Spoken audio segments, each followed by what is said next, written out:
네, 안녕하세요. 주식은 역시 기리기리세 기리십니다. 안녕하세요, 기름들. 어제 CPI가 진짜 예상과 달리 매우 높게 나와서 미국 증시가 2%인가요, 3%인가요? 그 정도 하락한 바 있었는데, 하지만 오늘 우리 증시는 조금 반등을 하는 모습을 나타내고 있습니다. 그러한 내용을 포함해서 여러가지 경제 뉴스 다뤄보도록 할게요. 같이 공부하시죠. 렛츠 기릿!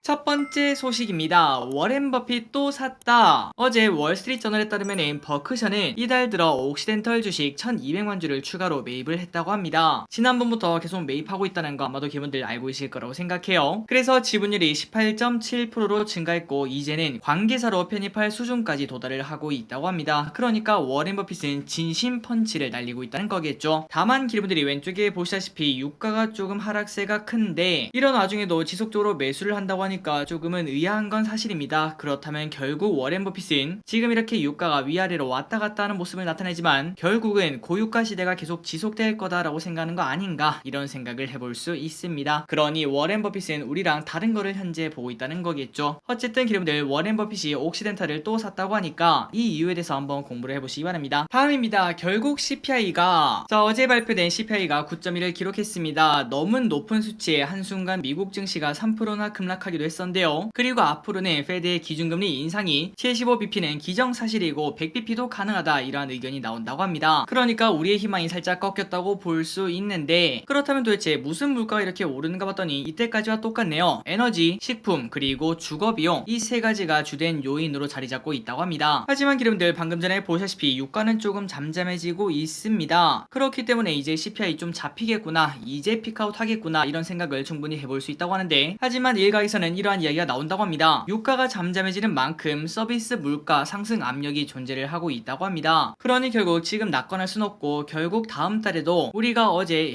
이거 어떻게 나올라나 그렇게 조마조마했던 것처럼 다음 달에도 똑같이 우리가 마음 졸일 수 있다라는 의견이 나온다고 합니다. 그나저나 CPI에 이렇게 엄청나게 나쁘게 나왔는데요. 하지만 그 와중에 미국 증시는 보합권으로 마감이 되었고, 그리고 우리나라 증시는 오늘 조금 상승하고 있습니다. 그렇다면 우리가 이걸 어떻게 해석해야 될지 한번 생각을 해보자면은, 일단 가장 먼저 떠오르는 게 선반영이구나 라고 볼 수 있겠죠. 어제 우리가 미리 생각을 해봤습니다. 이미 이전까지 주가가 미리 빠진 바 있었기 때문에 CPI가 나쁘게 나와도 어느 정도 합당한 수준에서는 뭐 이 정도면 선반영 아닌가 라고 말할 수 있다는 거고, 그리고 또 중요한 거는 만약에 어제 CPI가 한 8.8, 8.7 이렇게 나왔다면 증시는 조금 크게 올랐을 수도 있었겠죠. 그런데 아직까지 끝난 게 아닙니다. 바로 오늘 저녁에 이제는 PPI가 발표가 되는데, 최근에는 CPI보다 PPI가 더 중요하다라는 이야기가 나오고 있습니다. 과연 그 PPI는 또 어떤 식으로 나올지, 그거를 어떤 식으로 미국장이 또 반영할지, 그 부분을 오늘 저녁에도 카운트다운 하듯이 또 지켜봐야 될 것 같습니다. 어쨌든 이렇게 안 좋은 지표가 나왔는데도 증시가 조금 버티고 있고 살짝 오르고 있어서 진짜 다행입니다.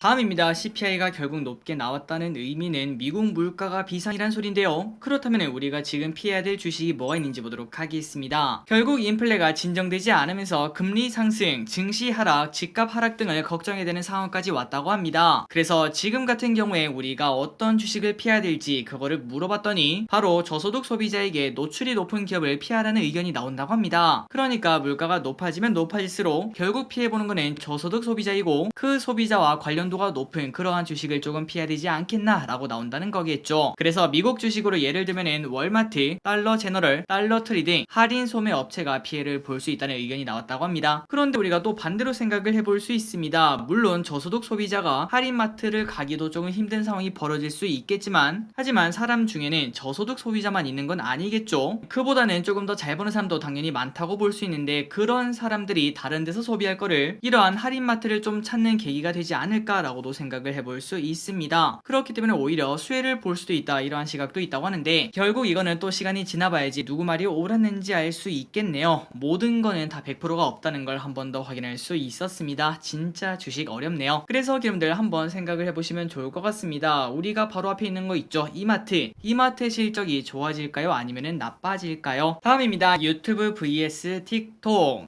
기름들은 혹시 유튜브를 더 많이 사용하시나요, 아니면은 틱톡을 많이 사용하시나요? 사실 키릿의 직장이라고 할 수 있겠죠. 유튜브가 당연히 이겼으면 좋겠지만 그런데 틱톡이 압승을 거두고 있다고 합니다. 유아 청소년을 대상으로 조사를 해봤더니 평균 사용 시간이 틱톡이 91분이고 그 다음에 유튜브가 56분으로 차이가 매우 심한 것으로 나타났다고 한대요. 그런데 이게 꽤나 오래된 이야기입니다. 틱톡이 처음으로 유튜브를 제친 게 20년 6월인데 지금은 더 벌어진 현상이 현재 나타나고 있다고 합니다. 그러니까 2년 동안 유튜브는 뒤로 빠지고 그 다음에 그 자리를 틱톡이 먹고 있다는 소리겠죠. 하지만 저기릿은 여기서도 의심을 했습니다. 역시 유튜브가 직장인 사람답네요. 야 근데 이거 그냥 중국에서 많이 사용하니까 그런 거 아닐까라고 생각을 했는데 그게 아니라 데이터로 보면은 오히려 미국, 영국, 스페인이 틱톡을 더 좋아한다고 합니다. 그만큼 틱톡이 젊은 사람들을 완벽하게 사로잡았다고 생각을 해볼 수 있겠죠. 그나저나 저기릿은 틱톡은 단 한 번도 해본 적이 없습니다. 그런데 유튜브 쇼츠를 보면은 그냥 왜 하는지 딱 알겠더라고요. 시간 가는 줄 모르고 그냥 계속 보고 있는 저를 발견할 수 있습니다. 아마도 여러분들 경험 있으실 거라고 생각해요. 다음입니다. 물티슈에서 사용할 수 없는 원료가 사용되었다라는 얘기가 나왔습니다. 바로 LG생건의 왼쪽에 있는 이 제품인데요. 베비언스 올리7 에센셜 55 핑크퐁 캡 70매 물티슈라고 합니다. 자, 이 내용은 그냥 있는 대로 그러니까 LG생건의 공지사항에 있는 것만 그대로 읽어드리도록 하겠습니다. 자, LG생건은 식약처로부터 베비언스 올리7 에센셜 55 핑크퐁 캡 70매 물티슈 제품 중 특정 제조번호에 한하여 판매 중지 및 회수 폐기 명령을 받았다고 합니다. 그러니까 사용하면 안 되는 원료가 조금 들어갔다는 소리겠죠. 물론 그거는 이 물티슈 전부가 아니라 하나의 제조번호에서만 나왔다고 하는데 그런데 우리가 그거를 하나하나 확인할 수가 없겠죠. 그래서 제조번호에 국한되지 않고 동일한 제조업체인 한울생약에서 생산한 베비언스 올리7 물티슈 모든 제품을 교환을 해준다고 합니다. 그러니 기분들 혹시나 이제 집에서 이 물티슈를 사용하고 계시거나 아니면은 주변에 아이들이 있으시다면은 혹시 이 물티슈를 사용을 하는지 그리고 혹시나 사용하신다면은 이러한 내용을 알려주시는 것도 괜찮을 것 같습니다. 어쨌든 이러한 일은 당연히 또 없어야겠죠. 특히 아이들이 사용하다 보니까 절대 이런 일이 없어야 될 것 같습니다. 다음입니다. 코스피가 고점 대비 30%나 하락했습니다. 자, 코스피가 고점 대비 30%나 하락한 적은 총 7번이 있었다고 하는데요. 그런데 결국 이때까지 봤을 때 이거는 매수 타이밍이었다고 합니다. 이러한 내용은 여러분들이 이제 귀에 딱지를 앉을 정도로 많이 들으셨을 거라고 생각해요. 자, 하나투자증권에서는 코스피가 저점을 확인하는 과정을 설명을 해줬는데요. 일단 첫 번째, 전문 투자자가 주식을 비우고 그러니까 주가가 빠질 거를 조금 예측을 했다는 거겠죠. 그리고 난 다음에는 애널리스트가 전망을 낮추고 난 다음에 그리고 기업들의 실적이 진짜 나쁜 거를 공개하고 그리고 마지막으로 일반 투자자의 관심이 식는 게 바로 마지막 포인트가 아니겠는가, 그때가 바로 바닥의 신호가 아니겠는가 라고 말할 수 있다고 합니다. 그렇다면 지금 과연 어딜까요? 일단은 전문 투자자가 주식을 비웠고 그리고 애널리스트가 전망을 낮추고 있는 거 아마도 여러분들 매일매일 파랭이를 보면서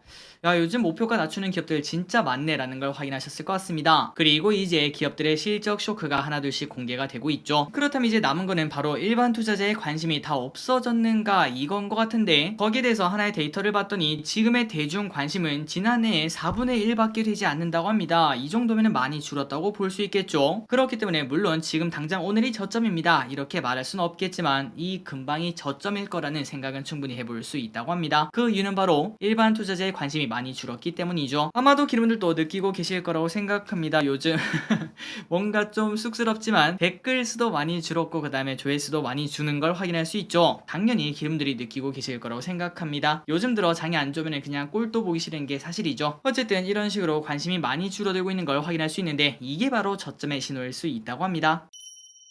다음입니다. 쿠키런 킹덤이라는 게임 알고 계신가요? 아마도 지난해에 주식을 하셨다면 이 기업 그리고 이 게임 알고 계실 거라고 생각합니다. 자, 작년에 데브 시스터즈라는 기업이 쿠키런 킹덤의 성공에 힘입어 주가가 무려 10배 넘게 상승한 적이 있었는데요. 바로 쿠키런 킹덤의 대박 때문이었죠. 하지만 모든 거는 다 유행이 있는 법입니다. 주식도 유행이 있는 것처럼 이 게임도 마찬가지겠죠. 그래서 결국 이 게임이 최근에는 많이 시들해졌다 이런 얘기가 들려오고 있는데 데브 시스터즈의 상황을 한번 확인해 보도록 하겠습니다. 자, 일단 실적은 지난해보다 매출은 39%나 하락했고 그 다음에 영업이익은 무려 67%나 급락했다고 합니다. 그러니까 효과가 진짜 다 떨어졌다고 볼 수 있겠죠. 그리고 3분기에는 조금 충격적인 소식이네요. 영업 적자 가능성까지 있다고 하는데 진짜로 상황이 안 좋겠구나라는 걸 확인할 수 있고 보나마나 주가도 안 좋을 걸 생각을 해볼 수 있습니다. 그렇다면은 이제 이 데브 시스터즈가 살아남으려면 어떻게 될까요? 쿠키런 킹덤을 패치하면 될까요? 아니죠. 이미 끝난 게임이 살아나긴 조금 쉽지 않고 결국은 신작 게임이 또 나와야 되는데 지금 현재 기대감은 이렇게 두 가지가 있다고 합니다. 데드사이드 클럽 그리고 브릭시티, 이 두 개가 기대작이라고 하는데 과연 이 두 개의 게임이 쿠키런 킹덤처럼 대박을 칠 수 있을지, 그 부분은 또 게임이 나와봐야지 우리가 또 확실하게 알 수 있겠죠. 어쨌든 데브 시스터즈의 쿠키런 킹덤에 힘이 쭉 빠지면서 데브 시스터즈의 실적도 적자까지 보고 있는 걸 확인할 수 있다고 합니다. 다음입니다. 2차 전지가 질주하고 있다는 소식입니다. 에코프로빔이 2분기에 깜짝 실적을 내면서 강세를 나타내고 다른 2차 전지도 고래라고 말하면서 같이 달리고 있다고 하는데요. 에코프로빔은 오늘 2분기 영업이익이 전년 동기 대비 250%나 증가했다며 실적이 좋게 나왔다는 발표를 했다고 합니다. 역시 실적이 깡패라고 볼 수 있겠네요. 이에 다른 2차 전지 기업들도 야 그러면 우리도 괜찮지 않겠냐 라는 이유와 함께 같이 상승하는 걸 확인할 수 있고, 그리고 삼성 SDI는 다른 호재까지 존재하고 있다고 하는데요. BMW의 차세대 배터리로 하이니켈 원통형 제품을 결정했다고 하는데 그 공급사가 아마도 삼성 SDI 아니겠는가 라는 이야기가 나온다고 합니다. 그래서 오늘 2차 전지가 좋은 흐름을 나타내고 있는데 결국은 돌고 돌아 또 2차 전지일지 한번 관심있게 봐야 될 것 같습니다. 다음입니다. 국내 첫 백신 스카이코비원, 지난달에 스카이코비원 백신이 품목 허가를 승인받았다고 합니다. 그리고 어제 SK바사에서 프레스토어를 열고 백신 개발에 대해서 밝혔다고 하는데요. 이 백신 스카이코비원은 감염 예방 효과와 안정성 모두 합격점을 받았다는 점에서 기술 발전의 결과물이라는 평가가 나온다고 합니다. 그래서 이르면은 4달 말에 공급이 되며 내년 상반기에는 본격 수출이 시작될 것으로 보인다고 하고, 앞서 질병관리청은 1000만 회분 성구매 계약을 체결하기도 했다고 합니다. 그런데 이 백신이 선진국으로 가기는 조금 어렵다고 볼 수 있겠죠. 그래서 수출은 중저소득 국가가 타깃이라고 하는 거 참고하시면 좋을 것 같습니다. 그나저나 기분들, 야 이거는 또 제 살 깎아먹기인데, 저 기리씨 예전에 진짜 여기에 관심이 없을 때 백신이 당연히 한자인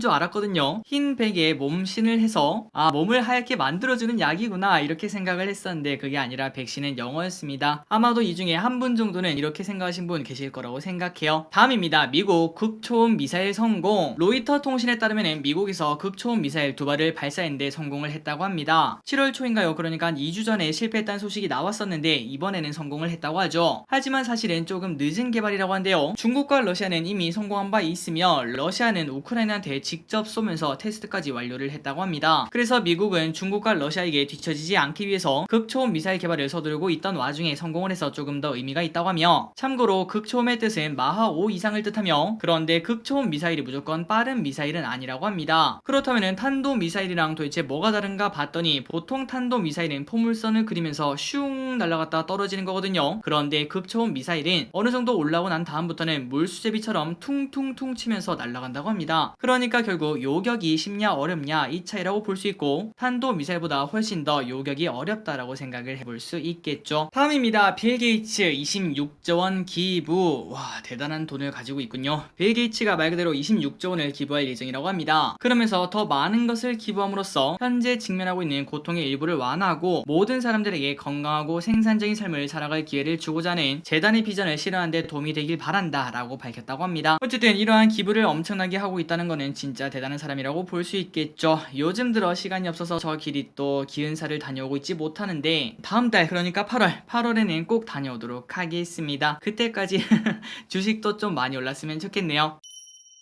다음입니다. 아이오닉 6 공개. 올해 3분기에 아이오닉 6가 국내와 해외에 출시가 된다고 합니다. 내년 상반기에는 북미까지 노린다고 하는데요. 자, 아이오닉 6에는 두 가지 버전이 있습니다. 롱 레인지와 그 다음에 아닌 것. 그런데 롱 레인지는 524km 주행을 할 수 있다고 하며, 그리고 아이오닉의 전비는 6.2km로 현존 최고 수준으로 엄청나게 효율이 좋다고 합니다. 그리고 가격이 중요하겠죠. 가격은 5,500만원대로 측정이 되었고 보조금을 생각하면 4천만원 중반까지 낮아질 수 있기 때문에 테슬라랑 비교하면 반값까지 떨어질 수 있다고 합니다. 그렇다면 충분히 가격 경쟁력이 있다고 볼 수 있겠죠. 앞으로 전기차가 많아질 거라고 생각을 해볼 수 있는데, 그런데 그 모든 사람들이 1억이 넘는 돈을 가지고 있기는 매우 힘들다고 볼 수 있습니다. 그렇다면 현대차의 매력이 당연히 높아질 수 있겠죠. 앞으로도 쭉쭉쭉 성장했으면 좋겠습니다. 다음입니다. 최근 들어 무지출 챌린지라는 얘기가 나온다고 하는데 이게 뭔가 봤더니 얼마 전에는 우리나라의 욜로 이렇게 말하면서 한번 사는 인생 열심히 지출 지출하고 그 다음에 우리가 원하는 거 하고 살자 이런 얘기가 있었는데요. 하지만 몇 년이 채 지나지 않아서 무지출 챌린지가 유행이라고 합니다. 그러니 말 그대로 그냥 돈을 안 쓰는 챌린지가 유행이라고 하는데 이걸 보니까 갑자기 옛날 생각 나더라고요. 옛날에 우리가 만원의 행복이라는 프로그램 기억나시나요? 연예인이 일주일 동안 만원으로 먹고 사는 뭐 그런 프로그램인데 그거랑 비슷하지 않나 라고 볼 수 있겠죠. 그래서 저기를 또 한번 해볼까 라고 생각을 했는데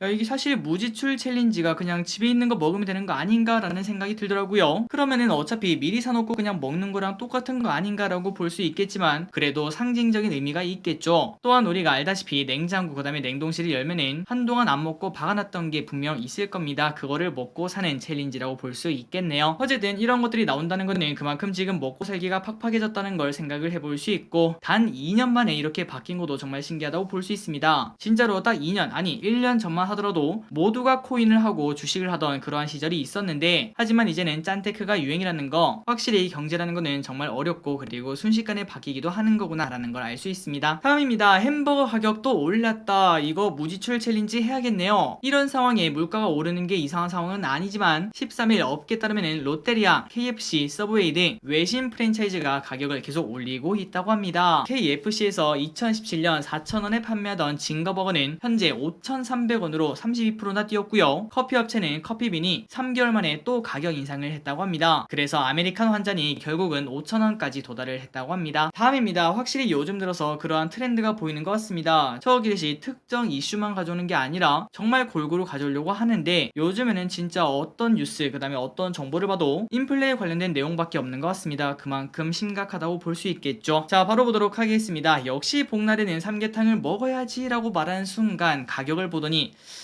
야, 올해는 좀 쉬었다 가도 되지 않을까 이렇게 말하는 사람이 있다고 합니다. 자, 이제는 여름입니다. 그리고 여름은 삼계탕의 계절인데요. 그런데 요즘 들어서 가격을 보면은 삼계탕이 손이 전혀 안 나간다고 합니다. 서울 삼계탕 평균 가격이 15,000원에 육박한다고 하며 아무리 몸에 좋고 그 다음에 보양식이라고 해도 15,000원 절대 적은 금액 아니겠죠. 그래서 결국은 이 수에는 그나마 저렴한 어쨌든 닭은 뭐가 되지 않겠습니까? 치킨으로 몰리지 않을까라는 생각을 해볼 수 있습니다. 다음입니다. 택시기사가 없다는 소식입니다. 코로나가 터진 후 택시기사가 무려 3만 명이나 일을 그만뒀다고 하는데요. 그러다 보니까 최근에는 기사가 없어서 100만원의 웃돈을 더 주고도 데려오려고 한다고 합니다. 실제로 코로나 전인 19년에는 평균 24,000대 택시가 서울 시내를 야간에 돌아다녔는데 하지만 지금은 2만 대 내외로 줄었다고 합니다. 그러다 보니까 택시가 확실히 부족하다는 거겠죠. 그래서 택시기사를 모시기 위해서 택시기사를 위한 탄력 요금제도 급물살을 타고 있다고 합니다. 그러니까 피크 시간대에는 택시기사의 수입을 조금 더 늘려주는 그러한 인센티브가 늘어난다고 볼 수 있겠죠. 그만큼 택시기사가 없는 상황이라고 합니다.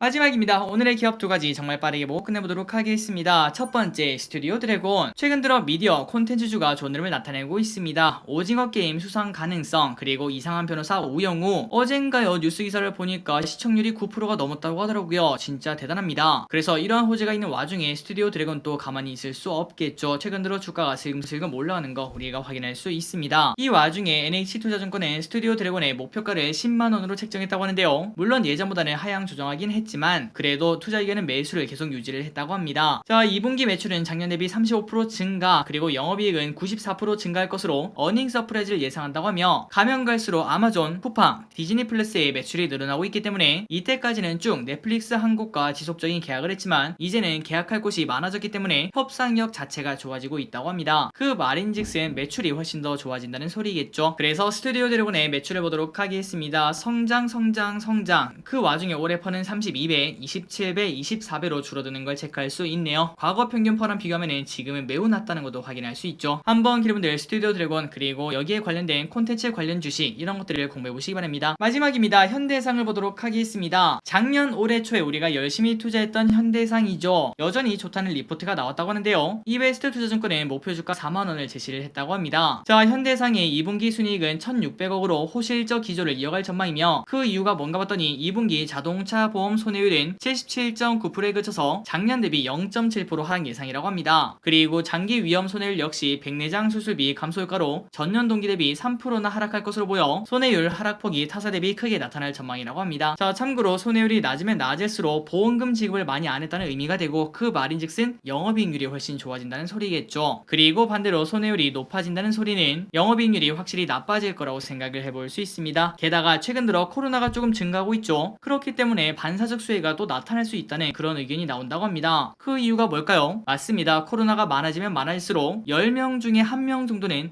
야 어차피 나가지 말고 물가도 비싼데 그냥 집에서 있자라고 말하는 사람이 많다는 거겠죠. 그리고 그런 사람들이 줄어들면 줄어들수록 당연히 사고 건수도 줄어들 거라고 생각을 해볼 수 있습니다. 그 말인즉슨 보험회사는 수혜를 볼 수 있다는 거겠죠. 그래서 현대해상의 실적은 기분들이 이렇게 확인하시면 되고, 여기서 봐야 될 거는 딱 하나로 볼 수 있겠죠. 배당 수익률. 올해 예상 배당 수익률은 4.9%, 내년은 5.1%, 내후년은 5.4%로 준수한 배당 수익률을 가지고 있다고 합니다. 자, 오늘의 경제뉴스 여기까지 끝났습니다. 항상 이렇게 같이 공부해서 진심으로 감사합니다. 지금까지 계셨습니다. 빠이요.